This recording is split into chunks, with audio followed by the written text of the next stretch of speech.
জীবনে দুই ধরনের মানুষের থেকে দূরে থাকবেন। এক ব্যস্ত মানুষ, দুই অহংকারী মানুষ। কারণ ব্যস্ত মানুষেরা নিজের ইচ্ছে ছাড়া কথা বলে না, আর অহংকারী মানুষেরা নিজের স্বার্থ ছাড়া পাশে থাকে না। কিছু কিছু সম্পর্ক শেষ হয়েও হয় না। একজন হয়তো অনেক বদলে যায়, কিন্তু অন্যজন সে সম্পর্কের বোঝাটা বয়ে বেড়ায় সারা জীবন। যে তোমাকে ভালোবাসে তাকে কখনো ঘৃণা করবে না, যে তোমাকে বিশ্বাস করে তাকে কোনোদিনও ধোঁকা দিও না। সব সহ্য করা যায়, কিন্তু প্রিয় মানুষের অবহেলা সহ্য করা যায় না। একতরফা ভালোবাসাগুলো এমনই হয়, একজন পাগলের মতো ভালোবেসে যায়, আর একজন পাগল ভেবে শুধু অবহেলা করে যায়।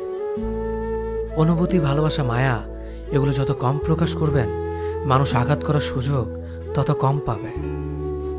কোনো অভিযোগ নেই, আর কখনো থাকবেও না। আছে শুধু অভিমান, যা কখনো বলবো না।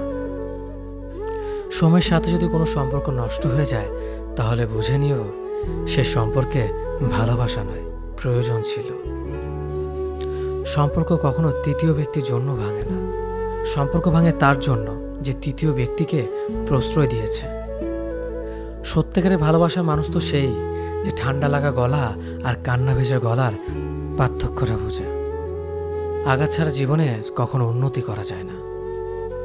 জীবনে যত আঘাত পাবে, ততই কাছের মানুষগুলোকে চিনতে পারবে।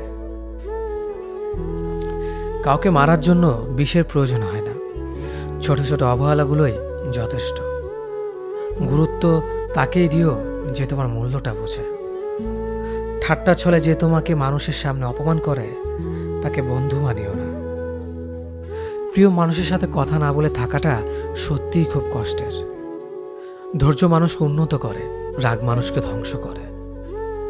জীবনে তিনটি কথা মনে রাখবেন: যে তোমাকে বিপদের দিনে সাহায্য করেছে তাকে কোনোদিনও ভুলবে না। মায়া ত্যাগ করতে শেখো, দেখবে কষ্ট এমনিতেই কমে যাবে। যে যত বেশি ভালো ও সরল মনের মানুষ হয়, তাকে তত বেশি কষ্ট সহ্য করতে হয়। এটাই দুনিয়ার নিয়ম। নিজেকে এমনভাবে তৈরি করো যে তোমাকে ছেড়ে চলে গেছে সে যেন তোমার জীবনে ফিরে আসার জন্য আফসোস করে।